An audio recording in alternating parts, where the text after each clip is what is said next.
here tonight.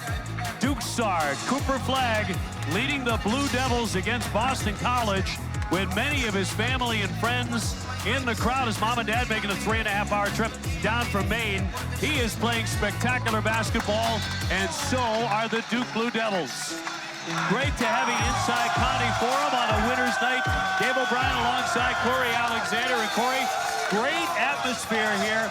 Not always the case at BC, but the place is sold out to see the Duke Blue Devils who've won 11 in a row. Earl Grant told his team that this would be the absolute best environment they will play in all season long, and it has not disappointed. Of course, they're here to see maybe the best player in the country, and there's many of his hometown friends and family here to watch Cooper Flagg. Well, he's been playing like it. He leads Duke in every big-time category you can find. Absolutely. Cooper Flagg is the first player to do this since Ben Simmons back in 2016, where you lead your team in points, assists, steals, blocks, as well as rebounds. So leading in all 5 statistical categories, and happens to be at the top of the highlight reel as well. Hey, Boston College without a key player tonight, one of their starters in the 6'8", Elijah Strong. He's not going to play because he has taken ill. That's 11 points, 5 rebounds a game. They need all the help they can get against Flagg and the Duke Blue Devils. When you look back, Duke is BC's first nationally ranked opponent this season. They haven't beaten Duke since 2017. That was their last win against a top 5 opponent as well. Duke was #1 in the country at the time. Right now, they're #3. Auburn's #1. They barely survived Georgia, a 2-point win earlier today. But Iowa State, the #2 ranked team in the country, they lost. So if Duke takes care of business here against Boston College tonight, they're going to be #2 in the poll. And Iowa State also had the longest winning streak nationally. So with them going down, that now belongs to the Duke Blue Devils. And here they have an opportunity to continue to try to extend the nation's longest winning streak, and as you mentioned, move up to possibly #2 in this week's poll. Well, Duke coming off a dominating performance against Miami. It's been nothing but that for the Blue Devils as of late. They hit 11 threes in that victory against the Canes. And they were able to get a great performance from Conte, who knocked down 22 points, a career high for him.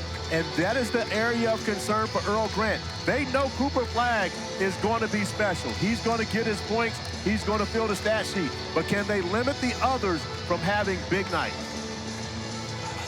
Per game this season, look at this in the ACC ranks across the board. The lowest you're going to get is #10. Guy can also play excellent defense, 6 double-doubles, 3rd most in the ACC. He is just off the charts. And since he turned 18 years old, he's been even better. The difference between 17 and 18 has been incredible. Cooper got an opportunity to go home and get in the gym with his dad over the Christmas break, and he's come back a completely different player ever since. Talked about getting a reset, and he absolutely hit the reset button and has been even better since turning 18 years old. Well, just broke the ACC scoring record with 42 points against Notre Dame. Also put a giant crack in social media with that spectacular dunk against Pitt. That was in the same week. So he's really elevated his profile to what many believe is a guy playing better than anybody in the country right now, as Boston College wins the opening tip, and we are underway here at Conte Forum. Joshua Beadle coming in averaging about 7 points a game. Backing it out here, Deion Brown at 6'3". And a touch here for Jad Benning, the 6'9" product. Trying to get a shot in the air. Shot clock down to 3 on the reverse. Nicely done. And the perfect start for Boston College, not only because they get a bucket, but more importantly, they don't allow Duke to get out in transition. Proctor, Knipple, James, Flagg, and Malowak's the starting lineup here for John Shire tonight. Flagg with his first touch off the window for 2, and he's off to the races. And when you consider McFarland being in the starting lineup, that gives Cooper Flagg a size advantage over the defender trying to defend him. McFarland are 6'4", but Cooper is 6'9". Once he gets to his spots, he's going to be able to elevate over the top. Boston College at 9 and 8. They're just 1 and 5 in the ACC. Beadle dumping it downstairs, preventing it. That'll roll off the iron. Gets it back, and he has 2 more. And Benning off to a great start as well. You can see Earl Grant wants to feature his big fella, and they feel as though they can have an advantage going inside against Malawach. Boston College with a new mix. They've got 3 freshmen and 4 transfers. So a lot of new faces this year. It has not quite clicked yet. Proctor gives it up. Malawach will airmail that one from the corner. And BC wants to push the tempo. And has it blocked high out of the sky, and Duke with a great collective effort defensively. Yeah, Malawach doing the job, running the floor, taking away that opportunity. Proctor got a look and drains a triple. I'm not sure you can celebrate by going off glass from that angle. However, Tyrese Proctor, in this hostile environment, makes sure to celebrate and let everyone know he's arrived. He's making 41% beyond the three-point line for the Blue Devils. As a team, they hit 38%. Handoff for Hand Jr. comes in at 15 and 7 rebounds a game. He's a 6'5" guard. Again, Benny with a touch and 2 more. And I believe that's something we're going to see, a steady diet of Chad Benning throughout this evening. They feel as though he has an advantage against Malawach. Malawach out on the perimeter, having a hard time keeping Benning in front. So in the early minutes anyway, BC sticking with Duke, going inside to the 6'9" Benning, the grad from Brooklyn. Flag will miss firing close. Malawach has it stripped. And Eagles come away with a loose ball as Brown will push the tempo. Here's Beadle, a grad transfer from Clemson, to set it up from the logo. Working on James. McFarland outside the 3. Here's Hand to launch. He got it for three-point land.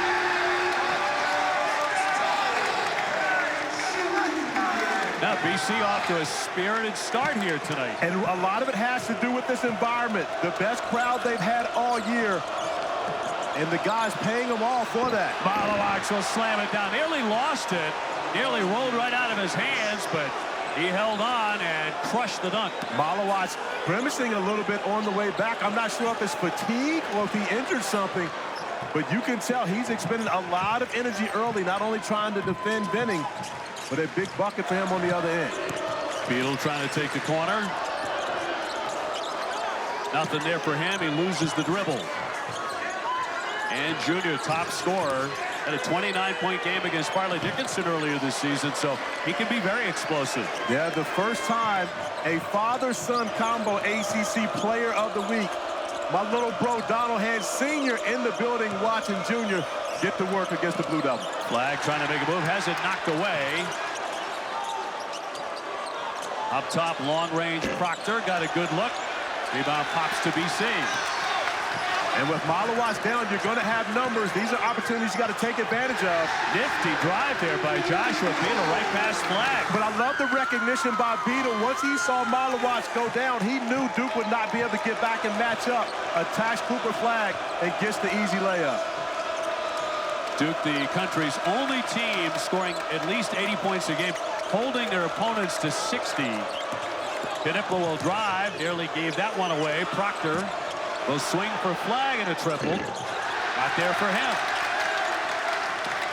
And if you're Earl Grant, you couldn't have scripted a better start than what you're seeing here in the first 5 minutes of this game. Not only are they leading, but they're getting the basketball and the shots that they want to get. And with another long one, too strong this time. Well, Earl Grant has done some damage in the ACC tournament, twice surprising the field by playing into the quarterfinal round. Little pull-up pop and knocked down. Sweet touch by Proctor. And you see Tyrese Proctor, who has been in many difficult environments throughout his 3 years with the Blue Devils, is well prepared to take on what he's seeing tonight from Conte Forum. He did not score in that big victory over Miami. Came up with no points in about 20 minutes. Brown up high with Flag on him.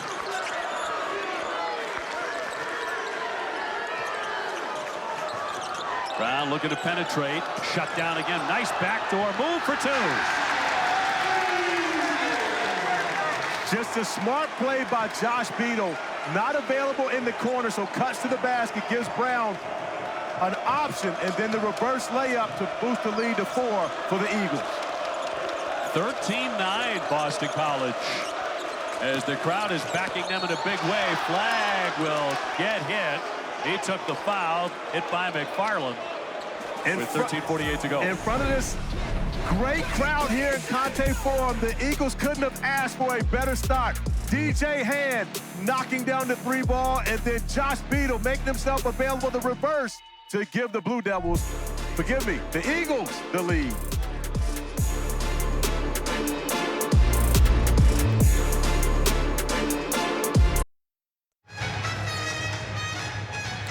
Little bro in the building to check out his son, the Hoop Scoop college basketball, Donald Hand Sr., who at one point was announced as an ACC legend during the ACC tournament, on the floor to check out his son, DJ Hand, the only combination of father and son to ever win ACC Player of the Week award.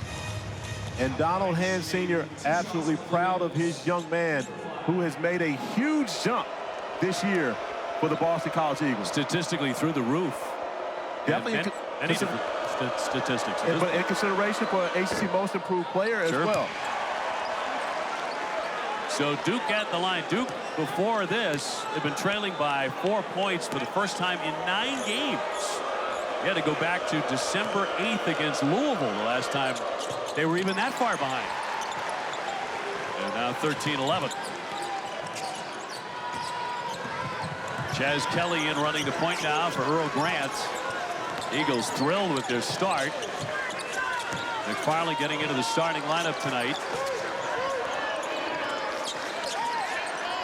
Kelly, who's been struggling beyond the 3-point line, gives that one up for Brown. Brown inside. Hastings will drop it in. The 6'9" freshman. And that's been the recipe for success for the Eagles in this game. Get the basketball inside. The points in the paint are absolutely to their advantage. 6 points already for Benning, and then Hastings comes in and has immediate impact. The 2 bigs. The kick for Flag. He'll take it hard to the paint. The reverse, and no. So did everything except hit the shot. Surprised Cooper didn't try to dunk that one. Went with the finesse on that possession. Probably would have been better served to try to finish it with a little more aggression. On the drive, Kelly, a wild shot. Went for his own miss, couldn't get it. And Duke on the run. Numbers for the Blue Devils. Knipple blocked. Hastings got up high. Here's Flag at 6'9", and he will draw the foul. And hit by Deion Brown, the 6'3" junior, picks up his first. And Obi, you have to only imagine the nerves. Cooper Flag, of course, playing in front of so many of his family and friends. The entire state of Maine might be in this building tonight. But more importantly for his teammates as well, understanding how important this game is to him and knowing there's opportunity now for them to continue the longest winning streak in the country. On a blow-by, but no. Duke's missed a number of relatively easy shots here in the early going. BC trying to really take advantage, and a foul on a big hit as Hand Jr. went down hard and in some pain right now on the baseline. Fouled on the drive with 12:17 to go in a half by Mason Gillis, who made sure he didn't get it. So for Gillis, number 1. DJ Hand driving the baseline, going off of 1 foot. Whenever you go off of 1 foot, you leave yourself susceptible to that type of fall. And so as he gets hit up top, no way to be able to catch his balance. Comes down hard, looks like on that right hip. Hopefully he'll be able to get up and continue on, but right now, needing some attention. Love the fact that he's reaching his hands up for the teammates to help him up. Now Ron Groover, one of the officials tonight, a fine crew along with Mark Schnurr and Adam Flory over to our table. But opportunity to talk with Ron Groover, and Groover coming over and letting us know that because of the timeout, Duke will have the opportunity to pick who the foul shooter will be with the injured player down, and having to come out of the game, Duke can choose who they want to pick. I mean, to shoot the free throws, but it has to be one of the guys that's actually on the floor at the time. Yeah, and they have picked the big freshman Hastings who is just 9 for 15 at the foul line. And Steve Smith out talking to Ron Gruber. Gruber going over and explaining to them the exact same thing that he explained to us earlier, that Duke has the option to choose as to who they want shooting the free throw. Steve Smith almost spread it out the half court. I always thought it was one of the more unusual rules in basketball that you can pick the worst foul shooter on the other team after you just committed the foul. But here's the thing and the reasoning behind it. Because if you're a bad free throw shooter, you would fake injury. And so, therefore, if your team picks, then you can send someone else to the free throw line to shoot those shots. In the NBA, if you can't shoot them, you can't check back into the game. And so I just like the fact that you can choose someone else to shoot it, but the players are able to come back in. Well, he makes 1 of 2. So 16-11 BC. They have had the better of the play so far in these first 8 minutes over the number 3 team in the country. Patrick Gungba, the 6'11 freshman, getting some minutes early here for Duke. Foster lines up a long one. Again, a good look. It just didn't fall. The Blue Devils are cold here. And the Eagles are doing a very good job of finishing the defensive possession, coming up with the defensive board and getting themselves on the offensive end of the floor, keeping Duke off the offensive glass. Malowitz to check back in for John Shire here in a moment. Boy, tough pass. Hastings inside. That was Kelly curling that pass. You nailed it, OB. Tough pass, but I love the fact that Hastings was available and looking for the basketball. That's a tough catch for a big guy sealing off, but only able to catch it and finish. Points in the paint for the Eagles. That's the difference in the game. Proctor, nice give there, and it'll be dropped in. Gungba getting some points early. Yeah, and the great hands by Gungba as well. The drop off was low. A bounce pass to a big guy like that. But both of our big guys right now, the reserves showing off their hand. Duke without the services of Malik Brown. He's going to be out several weeks with a sprained knee.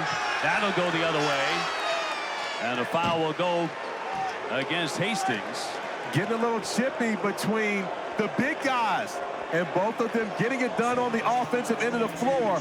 Hastings, they're going to go over and look at the foul, the offensive foul, and see if it's a hostile act against he and Gungba.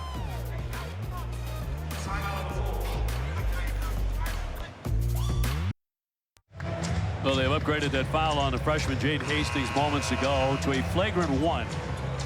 That is involving excessive or severe contact during a live ball that is unnecessary or avoidable. And Obi, you see a little bit of arm wrestling between the two, but it's really more so to do with the swipe afterwards. Even though the elbow does make contact to Gungba, it's the swipe through afterwards. That's the excessive part of it.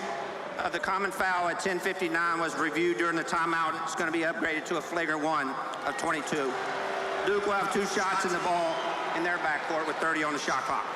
Gungba will shoot those.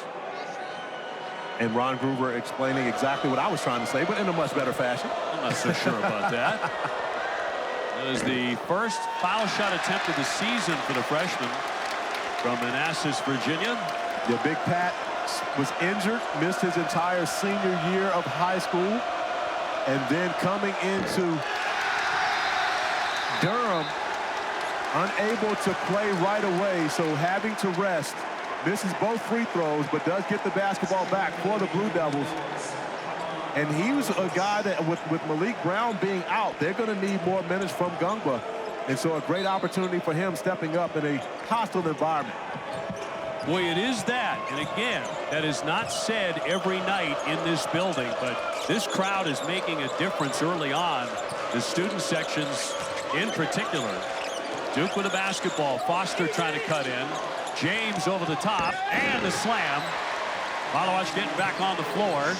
Great hands by Malowitz, however, giving Sion James just a target to be able to throw it anywhere, going to get it, and finishing off the slam. Malowitz, a terrific effort against Miami Tuesday at Cameron with 15 rebounds. You saw that in person. And if that is coming off of his first career double-double and a career high 19 points, so playing his best basketball, especially without Malik Brown. John Shire going to have to lean on Malowitz a lot more to play even more minutes and stay out of foul trouble, where he just picks up one on that possession. He did, trying to deny Venning, who's been trouble early on for BC.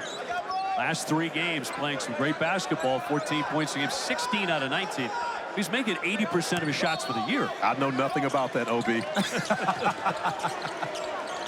Cut it in half, that's about my range. Well, coming up on the halfway point of the first half, Cooper Flagg getting ready to check back in. And a nice touch there by Chaz Kelly. He'll knock it down. Yeah, Chaz Kelly's a guy that Earl Grant and his staff were expecting more from coming into this year. But off to a great start here, playing so well, getting extended minutes.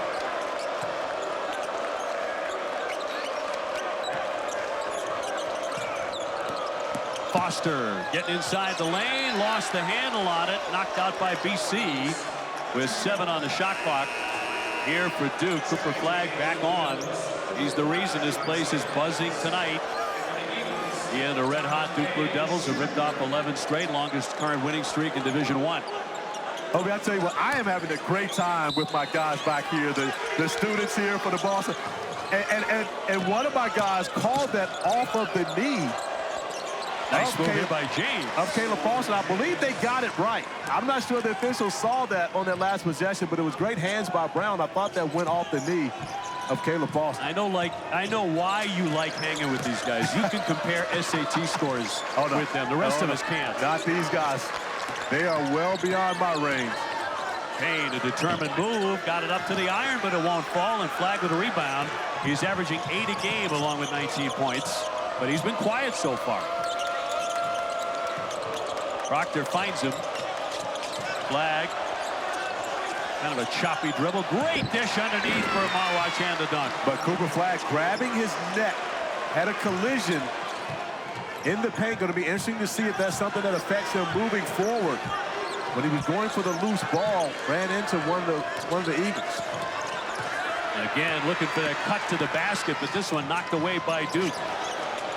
Evans will launch. In transition, though. James grabs the rebound. Proctor, yes, nothing but net from three-point territory. Always the best time to shoot the 3 ball off the offensive rebound. No one out there to even contest Tyrese Proctor, who knocks down his second 3 of the evening. Duke with an 11-2 run to lead it by 2. McFarland at the logo. Here's Hand Jr.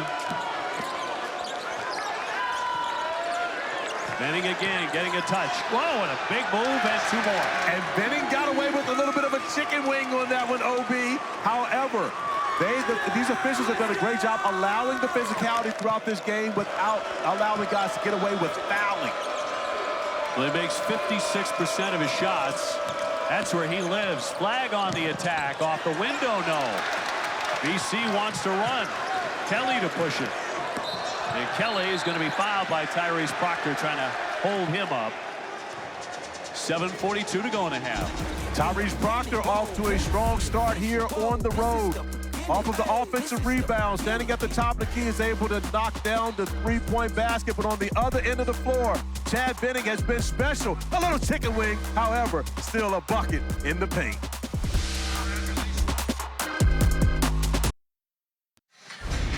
Cooper Flagg, certainly the main event. Newport, Maine, population over 3,100. I mean, Cameron is 9,314. Gatorade Player of the Year as a freshman. And he's got a twin brother, Ace, who is older by, 1 minute? Mom, Kelly, and his dad, Ralph, who played at Eastern Maine Community College.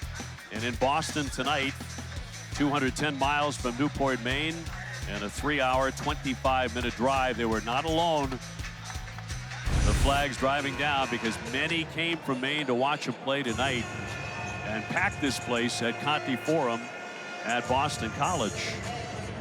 It is the hottest ticket in town. Good luck getting one late this afternoon. Over 8,600 tickets sold, going on Vivid Seats for over $1,300. Well, and what most of the friends and family of Cooper Flagg did when tickets went on sale for Boston College games this summer, they bought a ticket package which included the Duke game, because that ticket package for 5 or more Boston College games was much cheaper than the $1,300 it would have cost them to get a ticket on the secondhand market to be able to watch this game. So I know over 75 different family members, friends, etc. purchased those. I'm not sure how many people it is in total, but I can tell you what, a lot of Newport, Maine is in the building here today. And a couple dozen NBA scouts, too. Oh, yeah. They're everywhere he goes, though. They're used to that. And a lot of media credentials. Shot clock's down to 4.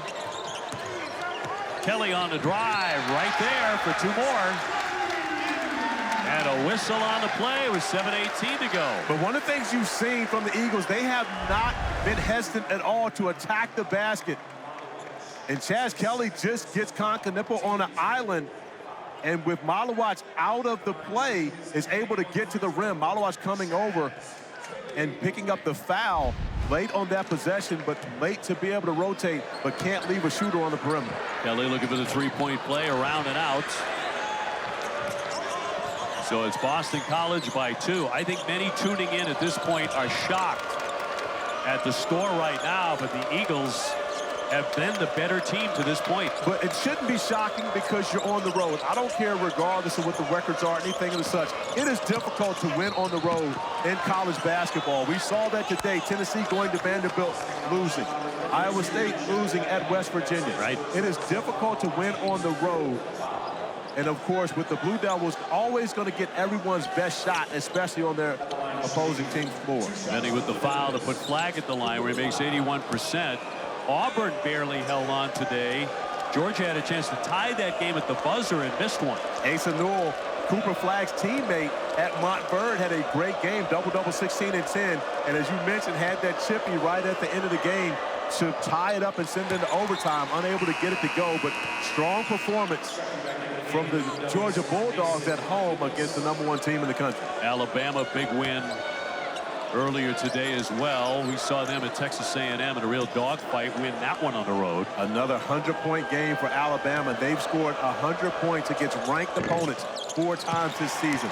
One of the best teams in the country. Great game at Kentucky to pull out the win. This one tied at 24.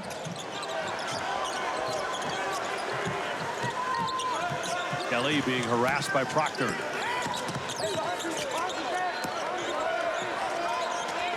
Swings it out for McFarland. Shot clock inside 10 now for the Eagles, who won 20 games last year, went to the NIT. That 3 off the mark by McFarland. Duke trying to grab the lead here. Proctor at the head of the key. And that'll drop, and another sweet touch by Proctor.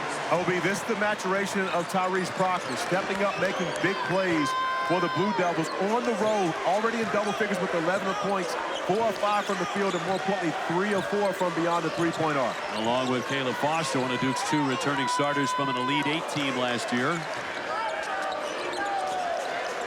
And trying to make a move and lost the handle, draws the foul. Under 6 minutes to go here in the first half at Boston College.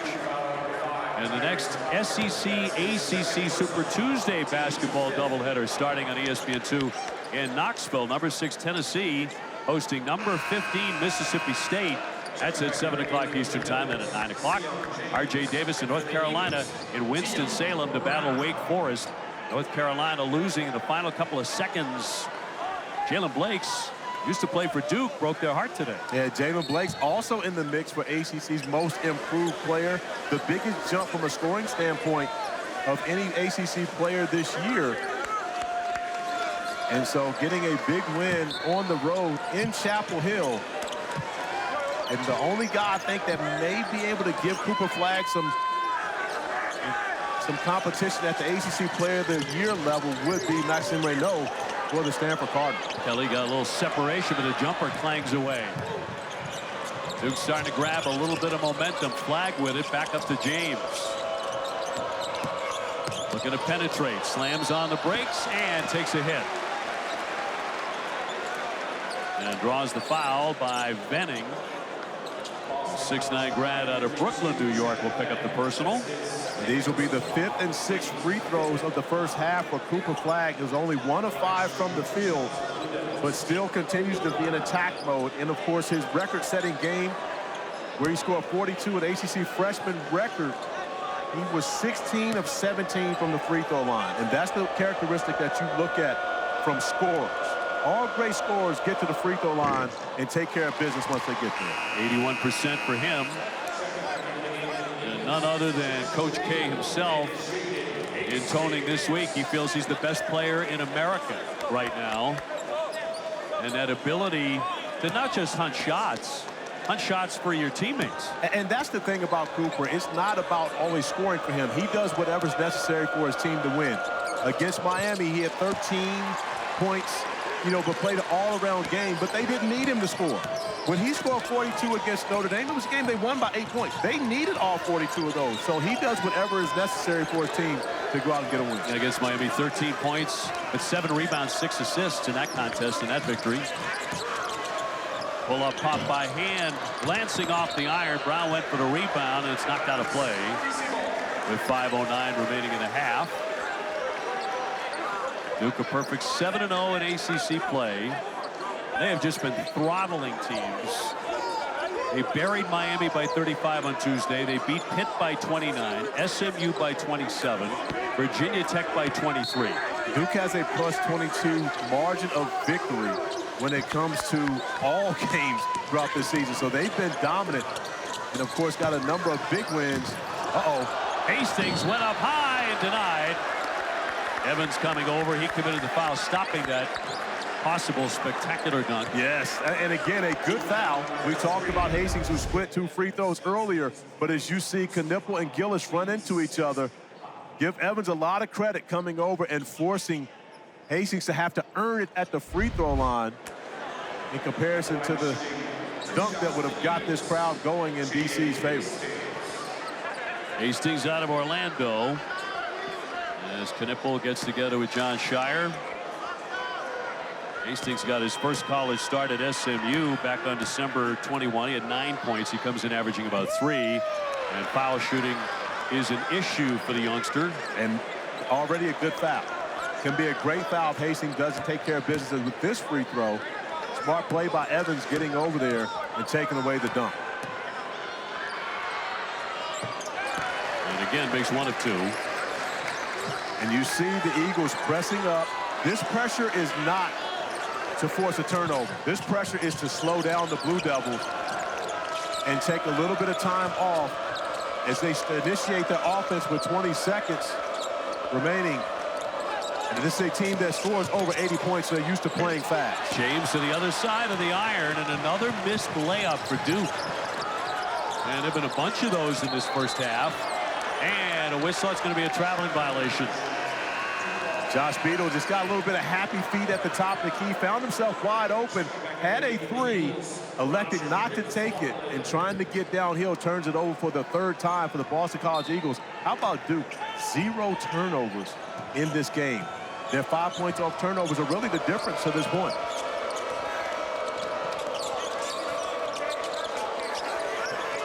Flag wants the ball, goes in strong for 2. No one was going to stop that one. And again, when you put a bigger defender on him, he's going to drive past him. It's simply about does he finish when he gets to the rim. That time doing a great job against Hastings trying to guard him on the face-up. Flag has already been named ACC Player of the Week 3 times, Rookie of the Week 6 times. And good deny defense as he plucks it away. Made the save to Gillis, and then they fire it out, but terrific effort by Flag on the hustle. But you see, getting his hand on the basketball, deflection, steals. It's not only about offense for Cooper Flag. The 3-quarter front coming up with it, and then the presence to be able to give the basketball up. That's going to be Mason Gillis's turnover, and the first turnover for the Blue Devils here this evening. He's like, hey, I did everything I could. Humanly possible, actually. 31-25. Well, he's gotten rid of the nerves. He's settled in now. And again, it's human nature when you're playing in front of all these people that you know and love coming to see you to make sure you want to have a strong performance. And really one of the first times we've seen nerves from Cooper. Didn't get off to the start we're normally seeing from him, but he's settled in now. As sensational as he is, remember, he's 18. A fresh 18. Barely. As of December 21. Turnaround McFarland got a good look. No, a second effort now for BC. Duke has surged in front here these last 3 or 4 minutes. Brown getting into the paint. Nice spin with a left hand. Deion Brown, the transfer from Maryland, Baltimore County. And this is a young man that averaged over 20 points a game last year. So coming in, he hasn't really been able to get his scoring touch going. As Cooper Flagg has absolutely gotten it going now. Getting downhill, the spin, the finish. OB, he was at the game last night at TD Garden watching Jason Tatum make plays just like this. So Coop channeling his inner JT for the bucket, the hoop, the harm, a free throw when we return.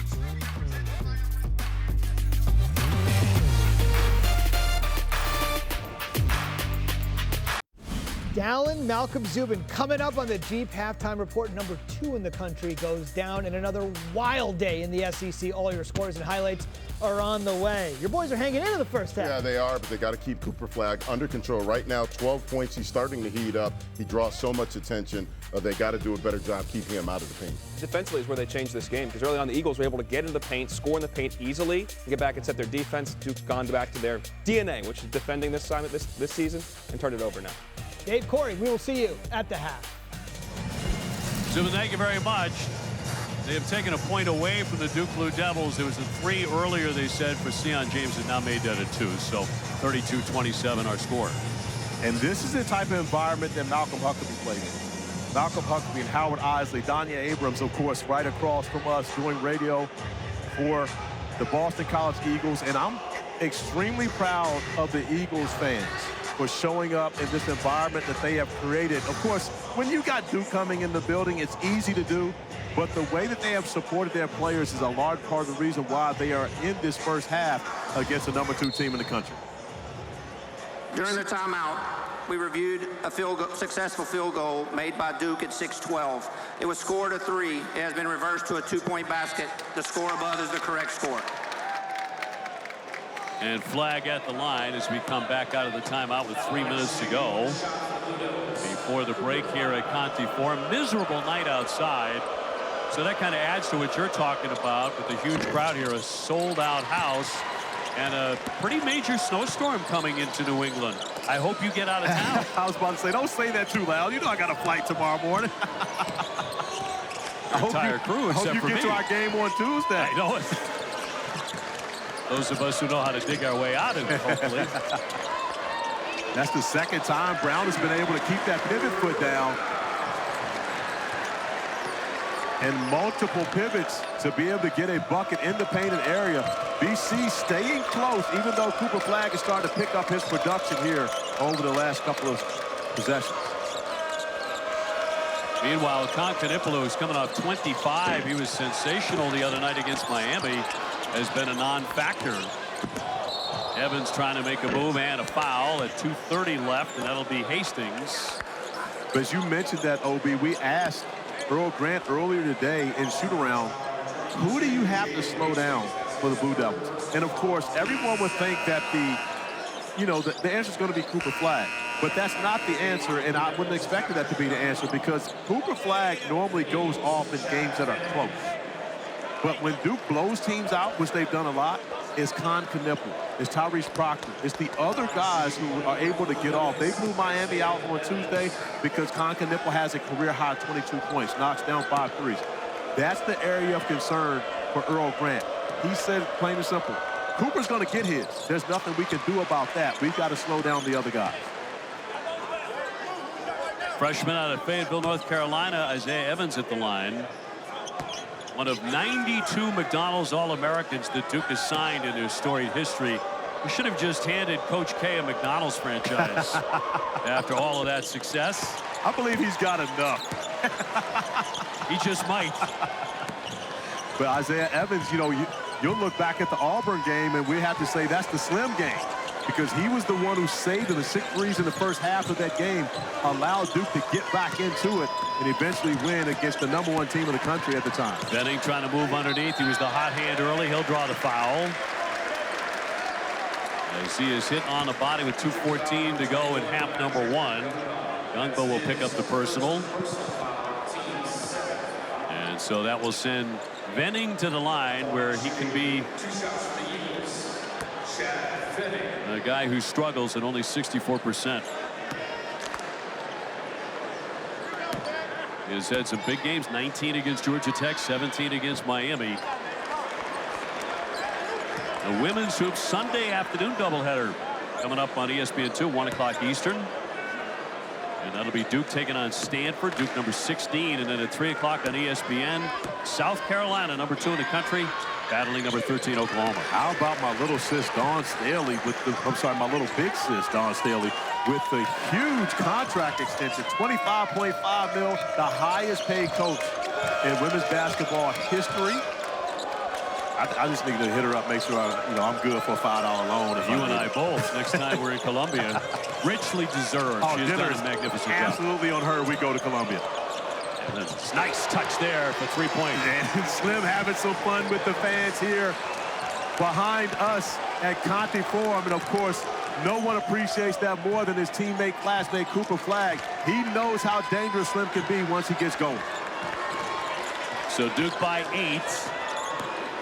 Trying to open it up a little before the break here in Boston.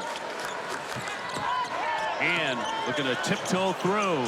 Gave it away. Nearly turned it over. Shot clock down to 4. McFarland will launch a long one and hit it.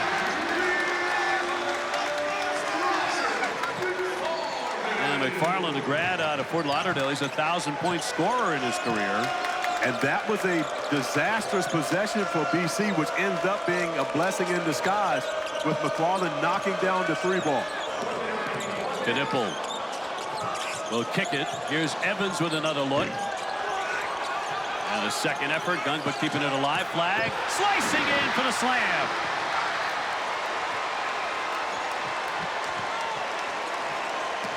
Early in the game, the Eagles did a great job of limiting Duke to one opportunity on possessions. The offensive rebound allows Cooper Flagg to finish strong and have his 15th point here in the first half.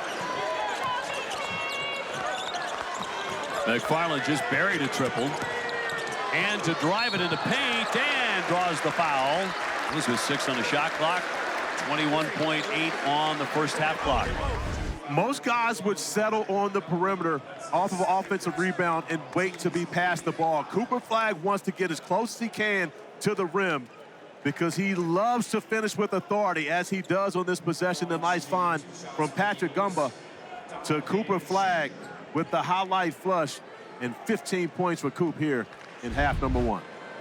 Boston College entering tonight. Good foul shooting team is 74% so far. They are 4 for 8 after that make. And Foster will step out. James back on now for John Shire. And Hand Jr., outstanding foul shooter, leading the ACC at 91%. And a miss. That's why I didn't say it. Well, he had only missed 8 all season long. He's one of the best foul shooters in the country. He absolutely is. And one a timeout. Best in the country, 91%. I can tell you right now, his dad didn't shoot free throws like that. We will take the break as well, just 16 seconds before halftime here at Conte Forum.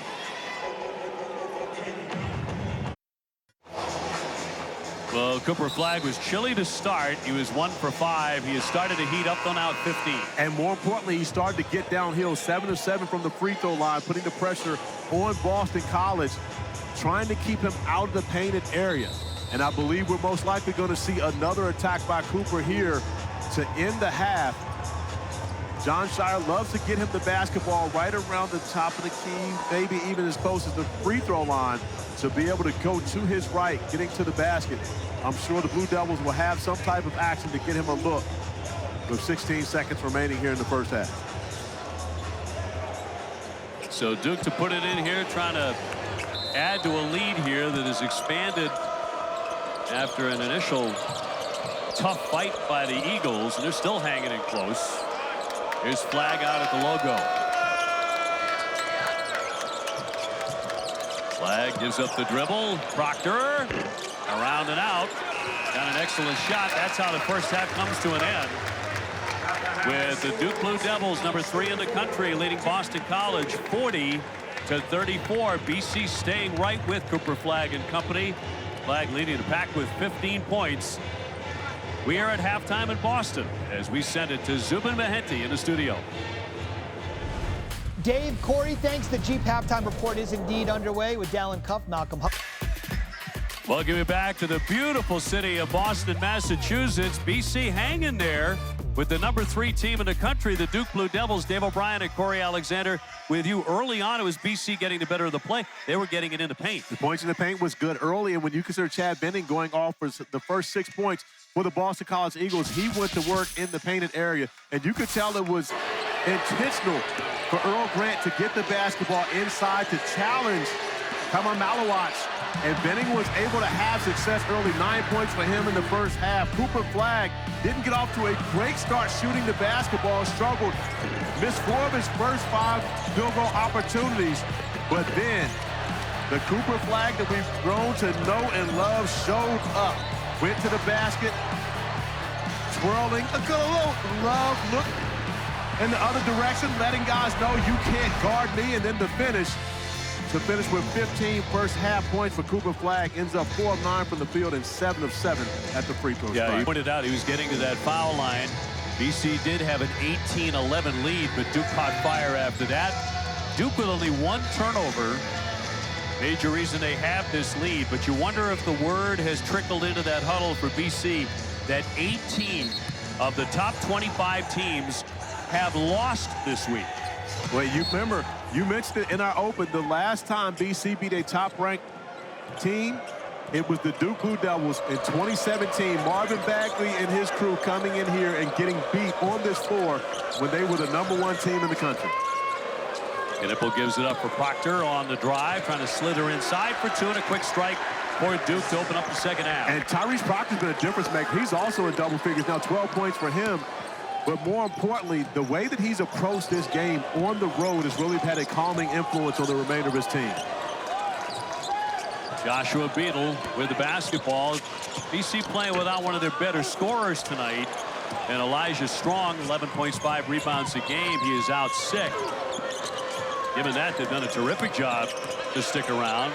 Knipple dragging that foot. That's going to be a traveling violation. But only the second turnover for the Blue Devils, had only 1 in that first half, as you mentioned.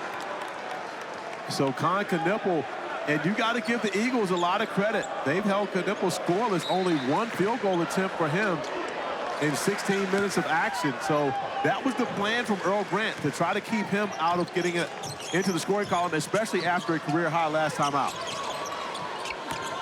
Deion Brown to the paint, looking for the scoop, and a roll off the iron. Benning battling strong, and that's how he opened up the ballgame. Yeah, Benning back to his usual business. The offensive rebound, the putback as Elijah Strong looks on, wishing he was on the floor to help his team. That's a big front line that you normally see for the Eagles. Benning a transfer from St. Bonaventure. Cooper Flagg with a touch, spins and gets 2. That's too easy. Josh Beadle, if you're going to double team, you got to get there, get the basketball out of Cooper's hands early. You give him that much time, he's going to pick you apart. Flagg closing in on his scoring average, came in averaging 19 a game.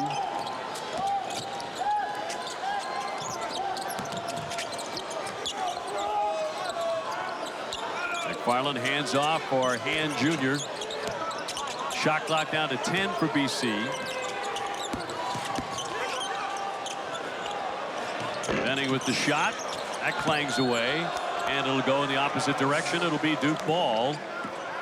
And Cooper Flagg moments to go in the post. And of course, you have to wonder whether it's time to go get him, because he's such a great passer. You're not sure if you want a double team to allow him to open up the 3-point shooters. But when he puts that basketball on the floor, you've got to get down there quicker to try to take Cooper Flagg away.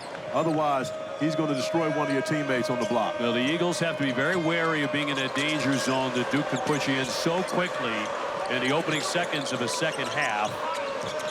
Flagg again, not to be denied, off the window. But so patient, he allowed everyone, and they're going to get, I believe we're going to have a flagrant one right there. McFarland with the chip shot to Cooper Flagg on the way out. Cooper trying to go back down the floor. After the bucket, Cooper Flagg just running back, and McFarland, no. Oh, wait a minute, that's the problem. The elbow going above the shoulders.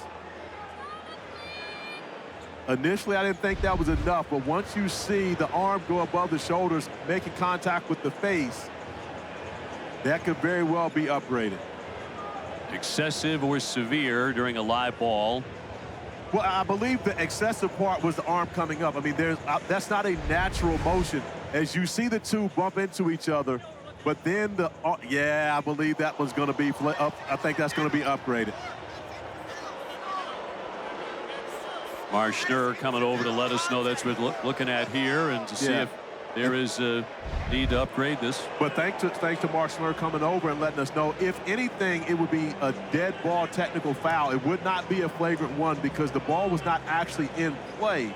So you're talking about a dead ball technical in comparison to a flagrant one.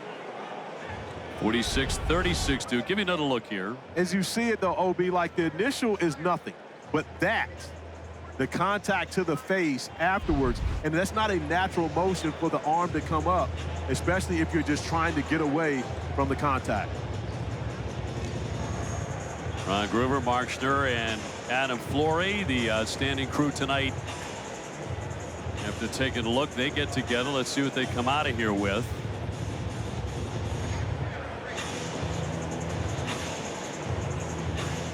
And Flagg got hit in the nose. So stopping the bleeding. Not going to be the last time that happens to him. And Ron Groover going over to the mic as well. Dead ball contact, technical foul. Dead ball contact, technical foul. So a dead ball contact, technical foul on Boston College number 3. Duke will shoot 2 and have the ball. So a huge possession is Cooper Flagg not only gets the bucket, Duke has an opportunity to get 2 more points at the free throw line as well as the basketball back. So this could be as much as a 7-point possession for the Blue Devils. So Flagg will go to the line where he makes 81%. He's actually been playing the best basketball of his freshman year against the best teams. Against Duke's top 4 opponents, he's averaging 21 a game. And that's the thing, OB, where we mentioned it earlier. He scores when they need him to score. When they don't need him to score, he's more of a facilitator and a playmaker. But when they need him to score, as they have throughout this game, he goes and gets buckets. 3 points on this possession alone, and an opportunity for them to even add to it. When you look at the numbers of Coop before and after his 21st birthday, another good look for Knipple, unable to get it to go, but his own offensive rebound. Tough sledding for him, and that one's going to be swatted away by McFarland. Yeah, it's been a long night for Knipple after a great night against Miami. But Duke will have the ball back, and James to put it in for the baseline. Malawach off the entry, banks in 2. And it's a simple thing, and coaches teach it differently, so I'm not going to say that the Boston College defender did not do his job. However, it's easy to take away that pass on it. Just stand on the inside. Don't let him throw the basketball underneath your basket. Brown with the scoop, yes. This is an encouraging sign for Deion Brown. We talked about a young man who averaged 20 points a game a season ago at UMBC, averaging 6.1 throughout this year for Boston College. They need him to be more aggressive on the offensive end. That'll go the other way. That'll go against Malawach, the 7'2 freshman. And that's going to be 3 on Malawach. And we have to continue to remind our viewers, no Malik Brown. So this Duke team is different without an all-ACC defender, Malik Brown, available. No timetable yet on his return. But Malawach, now playing with 3 fouls, has to be extremely careful on this defensive end of the floor. He's out with a sprained knee. No surgery required there. Hand with it up top. But James trying to stick to him. Done a good job on James to this point. Benning's been a different story, though, and a foul as well. He'll be off to the line. And we just talked about it, OB. That's the 4th foul on Malawach. And Benning has been extremely aggressive, going at Malawach. And that's something that Earl Grant told me earlier today. He knew that they had an advantage here. He knows how good Benning can be.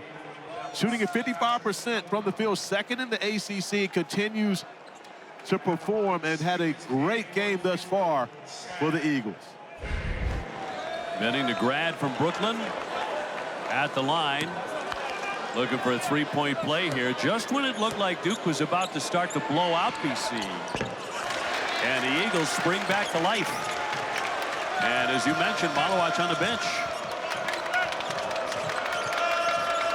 Hector Gumba, the 6'11 freshman, now on for Duke. He hasn't played much this season.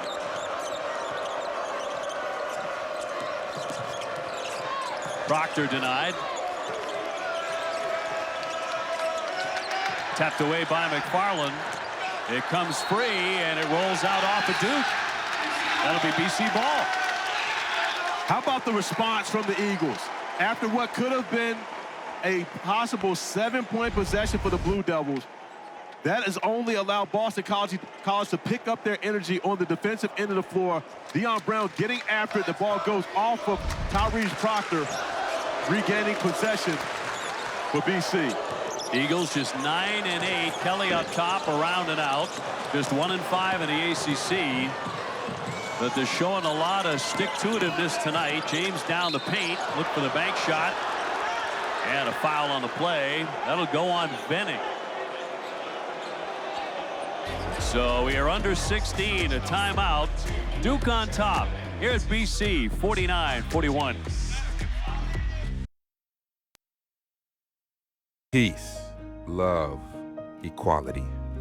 These words embody one of history's greatest leaders. A leader who had a dream and changed the world. Thank you, Dr. King.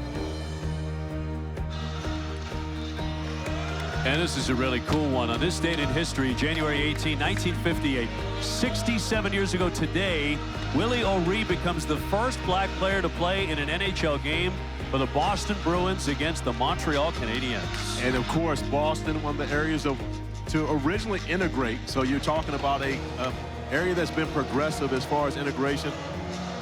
When you consider not only that, the Bruins, but also Boston Celtics. You think Bill Russell and everything that went into that. So sure. One of the first black pioneers to play in the NBA. So Boston has been at the forefront of integration in athletics and also in society.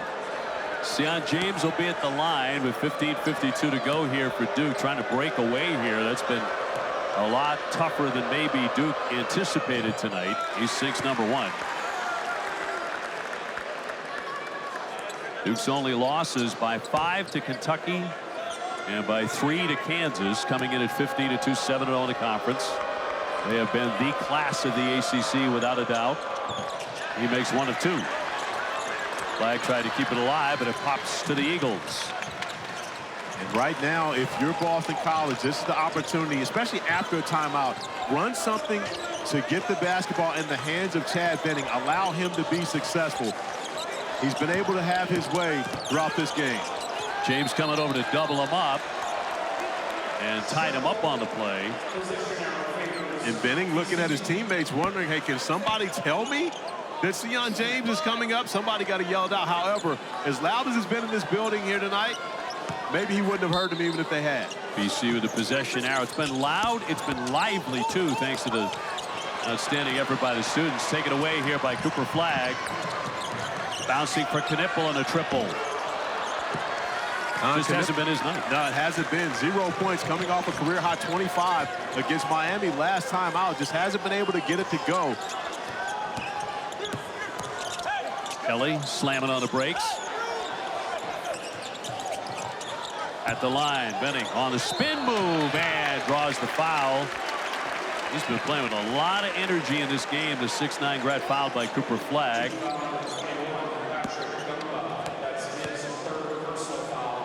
It's actually not going to go against him. It's going to go on Gungba instead.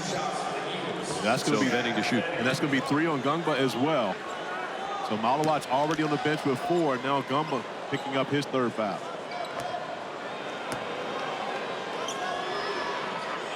And a misfire on number 1. And tomorrow, ACC Network women's basketball, a quadruple header. Starts right here at Conte Forum at noon Eastern, BC and Syracuse, and then number 19, North Carolina and Pitt, followed by Louisville and Virginia Tech. They capped off by SMU and number 3, Notre Dame. And Venning with his second on target. Boston College not great from the free throw line throughout this game. That's an area where they've struggled. Now 50%, 6 of 12, and a team that normally shoots much better from the free throw stripe, where every one of those is going to be key throughout this game. James into the painted area, and one. He'll be off to the line as he slices in for the basket. John Shires talked about his connectors. The 2 connectors for the Duke Blue Devils, Sion James and Malik Brown. Of course, Malik Brown out. Sion James, the transfer in, who has taken over at the point guard position. And one of the guys that John Shire leans on from an experience standpoint, and also to settle the team when things are not going well. Kelly with the foul. James making 75% at the line, and a 3-point play. So the lead up to 11 for Duke.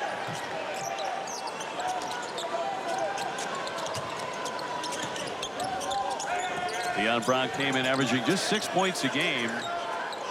Outside of Hand and Venning, they don't get a lot of scoring. Kelly slithers the pass inside and a whistle. 14:27 to go. That'll be on Cooper flag. But that's the second time we've seen that pass, OB. So it absolutely has to be something that they work on. It's a very difficult angle to deliver a pass, but when you expect the fact that the bigs are not only catching them, but expecting them as well, that has to be something that Earl Grant and his staff work on in practice. But it's unconventional, however, still effective, as they're able to get the basketball in the hands of Venning once again. Venning out of St. Bonaventure, a transfer, who was all A10, scored nearly 1,300 points. So he knows how to get to the 10. Earl Grant has been relatively reserved. I'm used to seeing him standing up in a defensive stance on the sideline. James with a rebound, so it remains 10.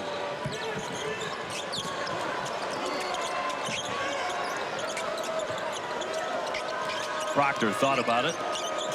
Zone defensively from BC. Flag slams it in.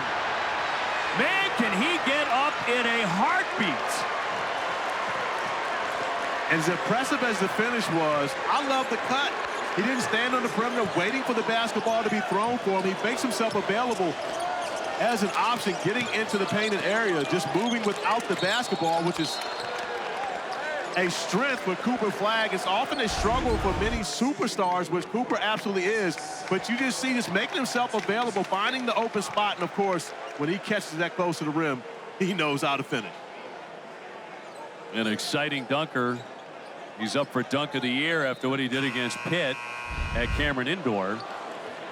I don't know if anyone will top that. We shall see, but just made another highlight reel play. He's good for about at least one a game. One a game anyway. At least one a game. Often more.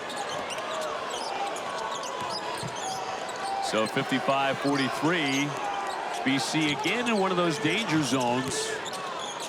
Kelly over the top. Venning doubled up, and it's on the line with 6 on the shot clock. So this is the area of concern, especially where you miss Malik Brown. Now Mason Gillis has to come in and play the 5 spot. So Venning with a tremendous size advantage over Gillis, although Gillis is extremely strong and difficult to post up. I think Venning can still have an advantage. Flag got a hand on it, tapped it out, and that cost a second.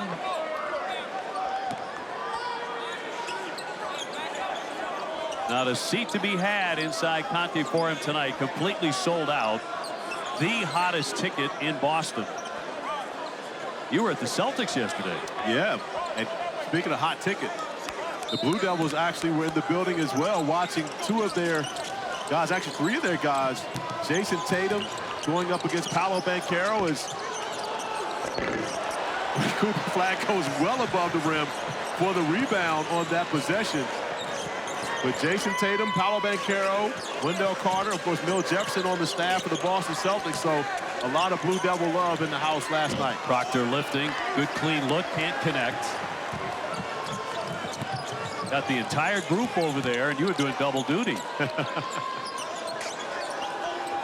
NBA game last night. Big win for the Celtics.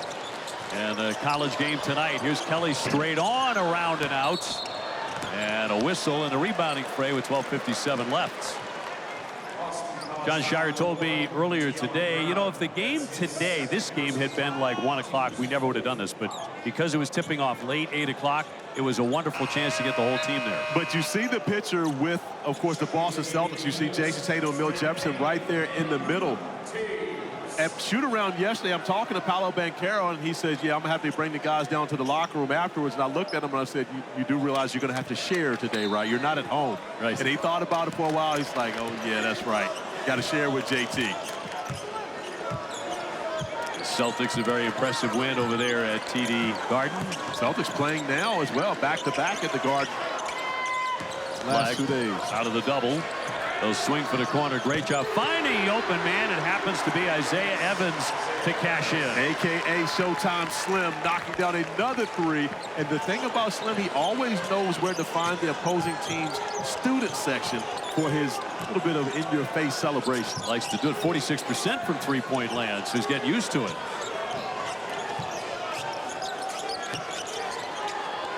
Way downtown looking to answer. Not there for Payne. And now it begins to slip in Duke's favor in a big way.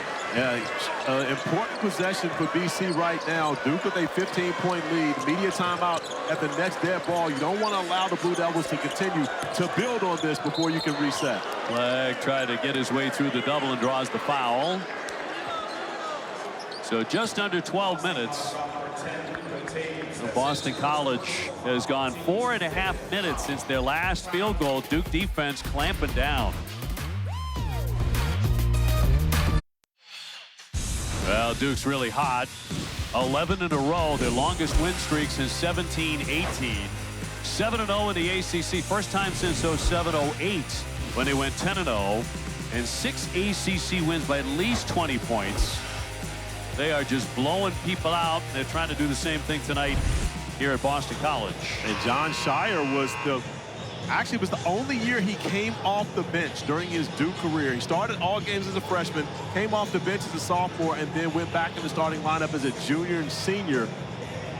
Was coming off the bench the year that they won 10 straight to start off ACC play. As you see now, an opportunity to get to 8-0 here this evening. Off the inbound, banked in by Proctor, and a whistle too.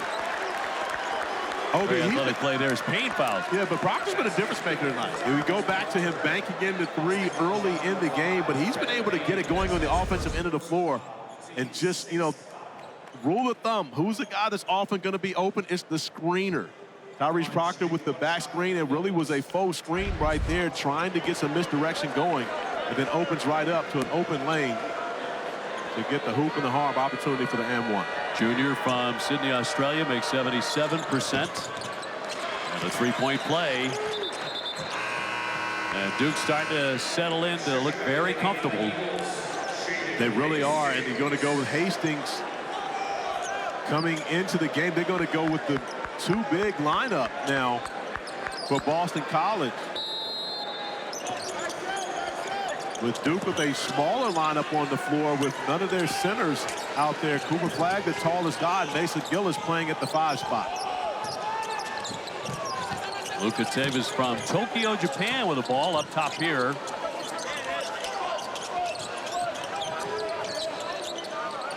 And swings it. Trying to get up a shot for the Eagles. Their defense just swarming on a penetration attempt. And Hastings has an advantage inside. They just can't get him the basketball. Boy, forced an ugly shot and never touched the iron. 11:26 remaining. So back over to Duke it goes. On a shot clock violation. Well, Earl Grant's team able to hang on. Maybe longer than most anticipated. As you mentioned, I mean, they're at home. And they were able to play some really good basketball in the early minutes of this game. But They have cooled off. A lot of that's because of Duke's defense and an 8-0 run. That's exactly what it is, OB. Duke, you know, not only one of the better offensive teams in the country, but absolutely at the top of the charts when you talk defensively, what they've been able to do. That'll be a charge on Flagg, an offensive foul. The 6'9" rookie. Cooper Flagg had 6 turnovers last time out. That's his first turnover in the game today. And so something that he's cleaned up in the few days since we saw him last. But again, aggressive turnovers, John Shire will never mind. Cooper's still trying to get downhill, even with the 18-point lead. He has 22, Flagg does.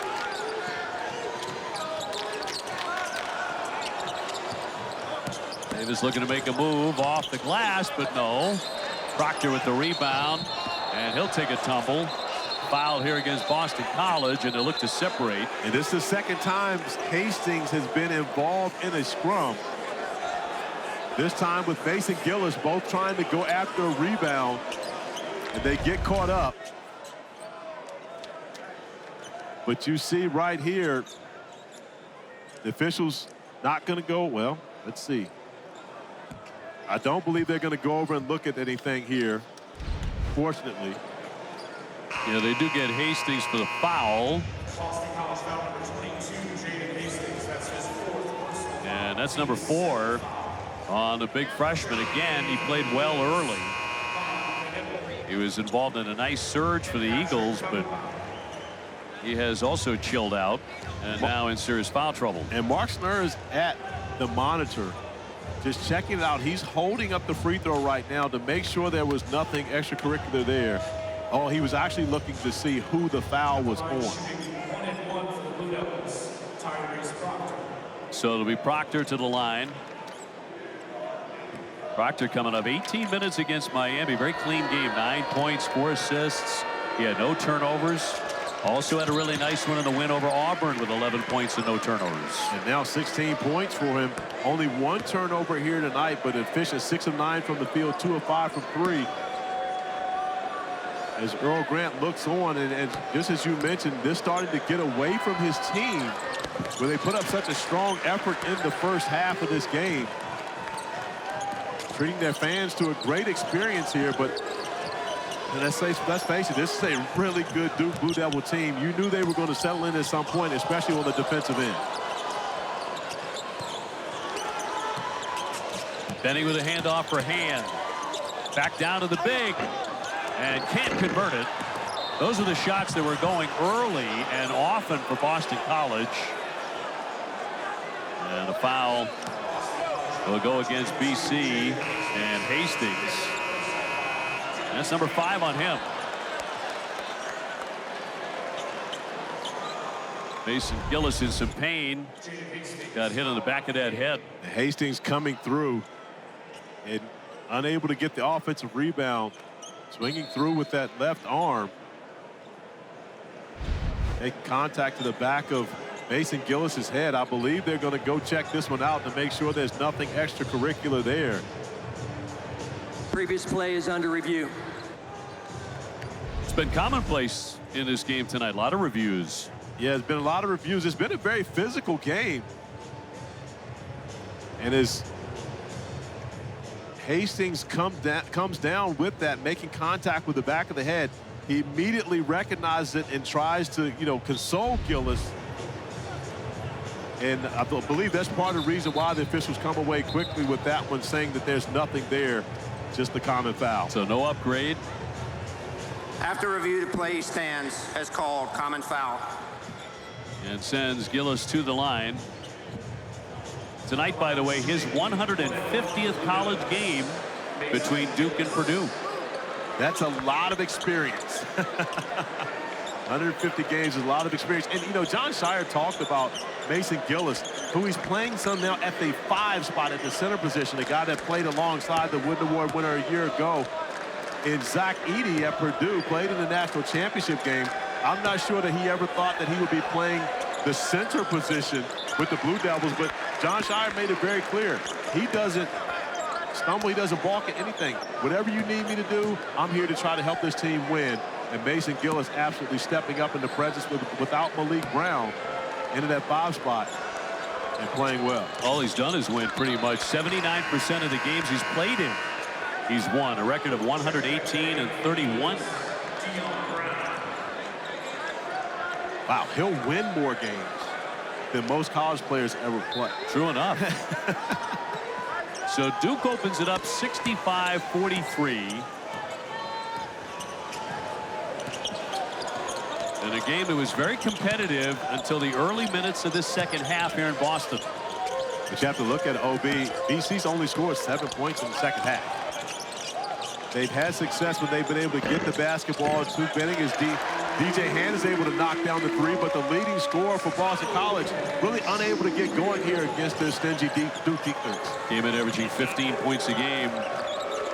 Duke has done good work on him as they do so many top scorers. Knipple directing traffic. He's had a really quiet night, but his teammates caught fire and they now have a sizable lead. Proctor pulls up and pops, can't nail it.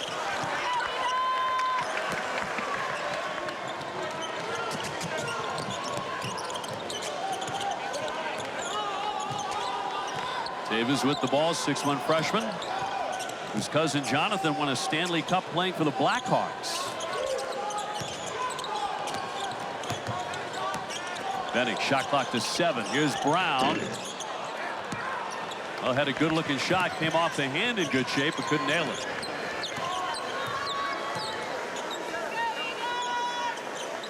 Cooper Flagg getting ready to check back in now for John Shire. Here's Gillis after taking a shot in the back of the head. Looks like he shook that off. Here's Evans. He can't stick it. Off the back of the iron it goes. So under 9 here at Conte Forum. Duke trying to win their 12th in a row. They have the longest winning streak active in Division I. Davis around the back and a reach and a foul with 8:33 to go. And he'll be fouled by Mason Gillis. Going to be a cheap one by Gillis right there, which could put BC at the free throw line. And really, that's been the only way they've been able to really get anything going in the second half offensively. Duke has absolutely locked down on the defensive end of the floor throughout the second half of the game. Now BC up to 12 points in half number 2, but it's been a struggle, especially from the field. Now the freshman hits the front end of the 1-and-1. Obi, this half alone, 13 points, 4 of 15 from the field for BC, and only 1 of 7 from the three-point line. 26%. That's going to be tough to beat the number 3 team in the country. Duke playing great basketball coming in. And trying to go to 16-2 on the season. Foster. Trying to get it downstairs and picked off. The steal by Beadle. Here's Hand Jr. working on Cooper Flagg. A little bounce there, short.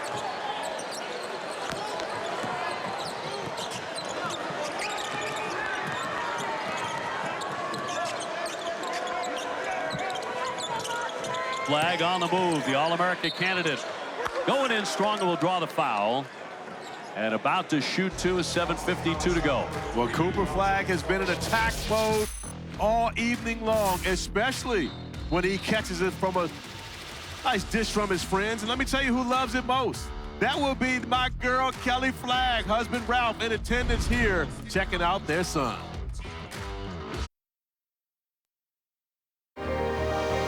Ohio State, scoop and score. The dream season continues. Ohio State, Notre Dame, can't wait. The CFP National Championship presented by AT&T begins Monday at 7:30 p.m.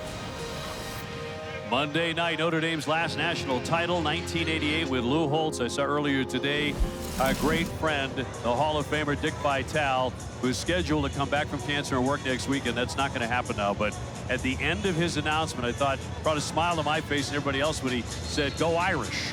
I'm with Dickie V. I'm going with the Irish as well, the Golden Domers.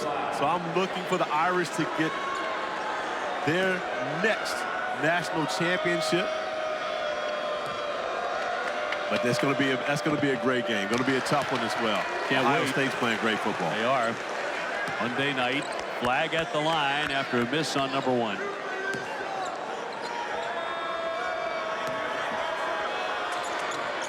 And drops in the second end to expand the lead for John Shire and company to 66-48. See Chris Carrawell beside John Shire. The last time the Blue Devils were on the road, John Shire did not accompany the team to Dallas, taking on SMU. Chris Carrawell coached the team and got his first win as a Duke head coach. Benny rolling inside, flag with the stop. And again, that's what he does. It's not all about what he does on the offensive end of the floor, defensively making big plays as well. Evans with a long one. Yes, what a great touch. But Coop knows what's going to happen. Once he makes the pass to Slim, he knows it's going up. He's got an assist. Already got his arms in the air, signaling it's going to be a made 3. Evans, a freshman, McDonald's All-American. He plays with a lot of joy. McFarland jumping into the paint. No, and a whistle. 7:06 shown on the clock. Isaiah Evans launches those. He knows they're in the basket before they come off his fingertips. Gungbo with the personal. Gungas will pick up his 4th foul as Kama Malawach will step back into the game. We haven't seen Malawach in quite some time, as both the bigs for the Blue Devils have gotten themselves in some foul trouble here trying to defend Bennings throughout this game. Roger McFarland at the line. And here comes the big guy. Malawach, the 7'2" freshman from South Sudan. And again, terrific effort against Miami on Tuesday. 15 rebounds, a career high. Also chipped in with 12 points. Consecutive double-doubles for Malawach. Not sure he'll get there in this one. 8 points, only 3 rebounds for him, but has battled through foul trouble in this game. Back to Evans, wants to launch again. He's hot. And loves to play with the crowd. But he knows where all the students are. He's not talking to anyone except for the BC students. He knows where they are in the end zone, right behind us. So, of course, has his celebrations already set because, as you mentioned before, when he lets it go, he always thinks it's going in. Came in 28 for 61 from 3. Brown on the drive, swatted away by Flag again. Couple of blocks for him. And a whistle. And Flag dumbfounded. That's a technical, I think. Well, I believe he may have had a little something to say, as Kelly's not happy about it. She's wondering what, but he may have had a little something to say after the block shot. So Brown will go to the line to shoot them for Boston College. And Flag teed up.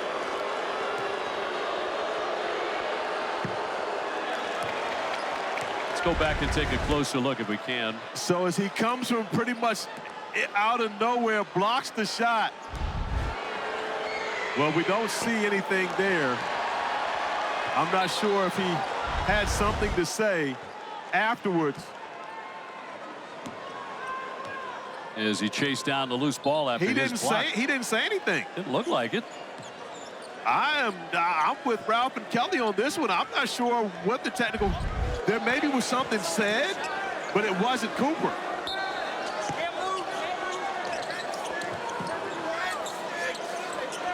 So Duke on top, 72-50, and the ball. We approach the 6-minute mark here at Boston. Evans again, operating inside and Benny with the block. Flag from 3. Yes. Let me tell you this, OB. He has something to say after that one. No question about it. He let everybody know The Blue Devils are in the building. And yes, you are getting your first look at this year's #1 pick in the NBA draft. 26 points tonight.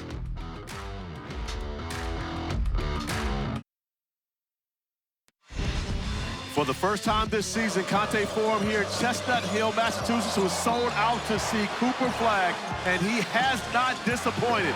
Continuing to attack the basket throughout this game, finishing at a high level, also knocking down a three just for good measure. Got a technical foul for not saying anything. However, he lets his feelings be known after the three ball. Drop it in for Venning and a quick strike for BC. But it has been once again the Cooper Flagg show by and large here for the Duke Blue Devils. That man from Maine.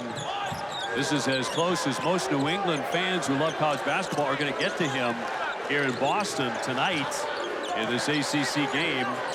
About a 3.5-hour drive from his home in Newport, Maine.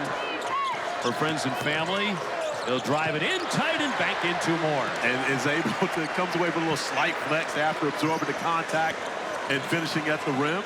Up to 28.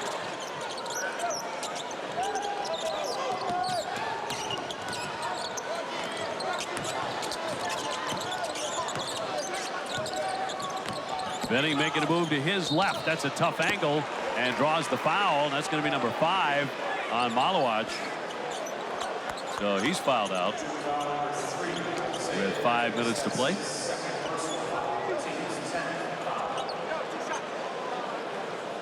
Cooper Flagg, 28 points, 5 rebounds, 4 assists, 2 blocks. We didn't have enough space to put his steals on there, but I know he has at least 1. So you talk about a young man who is leading his team in all 5 categories.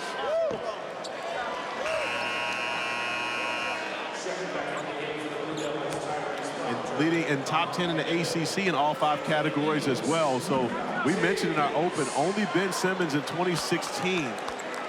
Over the last 25 years, only Ben Simmons has done that as well, led his team in all 5 of those statistical categories. So you're talking about rarefied air for what we're watching with Cooper Flagg.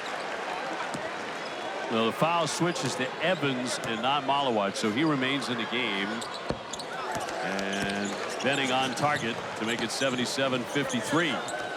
Let me correct that, the only freshman to lead his team in all 5 of those categories. So under 5 to go here in Boston. The crowd beginning to thin out at least a little bit. Cooper Flagg and the Duke Blue Devils exploding in the second half. The Dipple working hard. Here's Flagg with shot clock to 5. Proctor around the back will launch it and nail the triple. Big time performance from Tyrese Proctor. It may get lost behind the attention paid to Cooper Flagg, but now Proctor with 20 points, 7 of 11 from the field and 3 of 7 from beyond the 3-point arc. He's been special, and he's also taken on the challenge of guarding DJ Hand, who hasn't been able to get on track. Well under his average per game for the Eagles.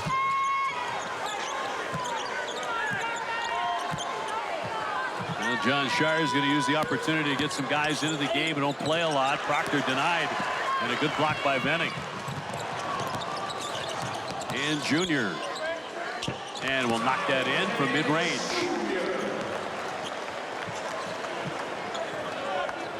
So 80-55. First half was very competitive. Second half has not been. And a timeout.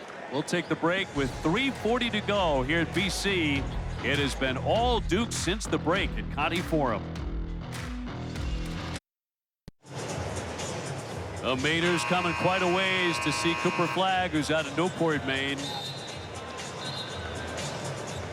And they've been loving what they've seen in this one from the youngster, who's piled on with 28 points. He's also chipped in with 4 assists and just a couple of turnovers. Is he the player of the year right now? Right now, I believe he absolutely is, and you consider Janai Broome out injured, who would be his biggest competition. Cooper Flagg having a spectacular year. We've talked about the numbers, but it has more to do with his impact on winning. Knipple lost the handle. It's knocked out of play off of BC. And Knippel's still in the game right now, and I'm sure John Shire trying to get him to build some confidence. Knipple with 0 points has not made a field goal and still scoreless. John Shire does not want this to be a game where Knipple walks away without getting in the scoring column. It is 9 for 11 in Tuesday's victory over Miami. 6 out of 8 from 3. You saw that in person.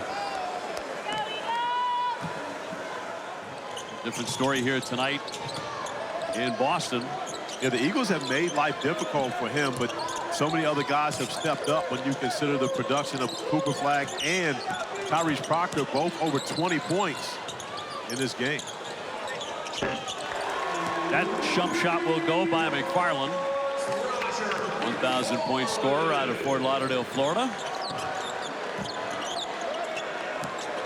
But under 3 to go, and all Duke here since halftime.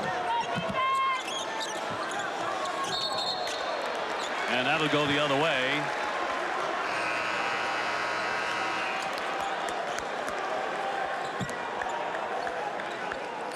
Hey, the next SEC-ACC Super Tuesday basketball doubleheader starts on ESPN2 in Knoxville. Number 6 Tennessee taking on number 15 Mississippi State, and then at 9 R.J. Davis in North Carolina and Winston-Salem to take on Wake Forest. North Carolina losing in the final couple of seconds earlier today. Foster will pick up the foul. That'll be number 2 on Caleb.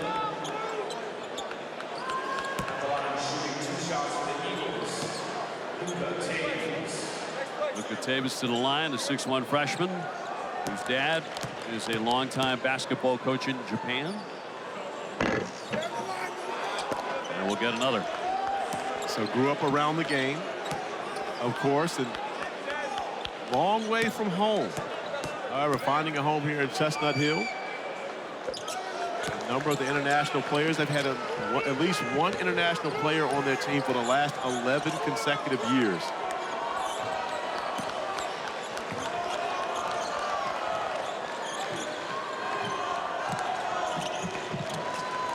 Harris will bounce to the top of the key, and Gungba got a lot of minutes in this one. Here's Harris to launch. No, that didn't touch anything. And the foul will go against Duke.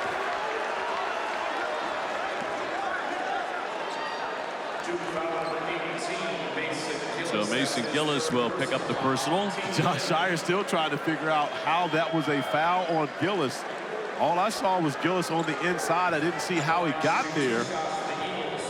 Well, you know, if you figure that one out, I'd love to know why Cooper Flagg got a technical foul earlier tonight. That is also a question. I am almost positive it's because of something that was said. Now, we watched Cooper after the block, and he didn't say anything. No. But I'm sure when the block happened, there was something said. There's a term that is often used that refers to getting that shot out of here. And I'm sure it was used, but it didn't seem to be Cooper who said it. Did not appear to be. Evans will line up a long one, and that's off the front iron. Evans with another one. Rare to see him miss 2 in a row. Yeah, that ball couldn't get in his hands fast enough. He was waiting to let that one go. And on target from three-point land. Not been his night. He came in averaging 15.7 rebounds a game. The Eagles' top scorer. They needed a big effort out of him, like the 29 he got against Farley Dickinson earlier. Yeah, and just unable to really get loose. But I mean, this is what Duke does. They take your top scorer and oftentimes just pretty much get them out of the game. Just on Tuesday, Matthew Cleveland came in averaging over 20 points per game in his last 6 games. He only had 2 points. Oh! Up top, Van Gungba with the slam. Get up, Big Pat. I didn't know he had that in this game, but Caleb Foster absolutely knew. Put it in right position for Gungba to finish it off. 82-63, the Blue Devils. Davis' shot doesn't hit anything, and out it goes. Back over to the Blue Devils in a minute 13 to go. So Duke about to win their 12th in a row and go to 16-2 and 8-0 as the class of the ACC. And tonight showing up here in Boston at Conte Forum in front of a jammed house. Every seat taken. Hottest ticket here in the city of Boston. And they had a fight on their hands for 20 minutes, but not after that. They absolutely did. Give Boston College a lot of credit for the way they attacked this game, followed the game plan in the first half, got the basketball inside, and really exposed the Blue Devils in the paint. Got Malowacz in foul trouble. He eventually fouled out. Gungba playing with 4 still. But the perimeter players for the Blue Devils just too much. You see them side by side. Cooper Flagg, Tyrese Proctor. Although Conte was unable to really get going here tonight, they still had more than enough between that combination of starters to get them a big win here on the road. Now Duke scoring well over 80 points a game and holding opponents below 60. They've come very close to those two again. It's been like clockwork for them to be blowing out opponents one after another, and that's how this one will go into the books tonight. We talked about the plus 22 scoring margin. Right now with a 21-point lead, the Blue Devils could still stay in that range. Evans airborne, nicely done on the scoop. You know that as long as Slim is on the floor, they're going to continue to try to score. The Blue Devils, who average 81 points per game, now at 86. Well, for Duke, an impressive second half as they take off and run away. And we'll get the slam here by Gillis for the exclamation with 6 seconds to go. And John Shire did not want that. Under 10 seconds, he absolutely did not want that. Well, he did like much of what he saw tonight, no question about it, as Duke rolls to a victory, their 12th in a row, as they knock off Boston College 88-63. And a strong performance, as you mentioned, the 12th straight win for the Blue Devils, the longest winning streak in Division I basketball. Cooper Flagg leading the way with 28. Proctor with 20. Coming up next, Path to College Football Playoff presented by AT&T as we say goodnight from Chestnut Hill, Massachusetts. Fans, the final score, Boston